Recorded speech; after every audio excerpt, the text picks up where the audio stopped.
જોવો આ કમાલ!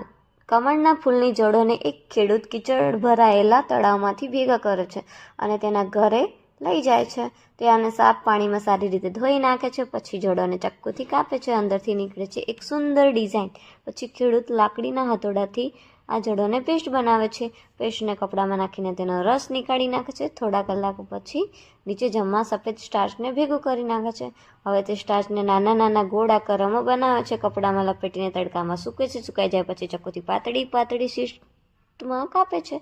આની વચ્ચે તે જીલેટીનને નાના કટકામાં તોડે છે. તેમાં ચોખાની શરાબ મિક્સ કરે છે અને રોક કેન્ડીની સાથે ઉકાળે છે. હવે તે તેમાં કાપેલી કિશમિશ, લાલ ખજૂર અને અખરોટ મિક્સ કરે છે અને ઉપરથી કાળા તલ નાખે છે. આ મિશ્રણને તે એક પ્લેટમાં નાખે છે. ઉપરથી ક્રેનબેરી નાખે છે અને સારી રીતે દબાવી નાખે છે. પછી તે આને મોટા ક્યુબમાં કાપી નાખે છે અને એના પછી પાતળી પાતળી શીટમાં બદલી નાખે છે. હવે કમળની જળમાંથી બનેલા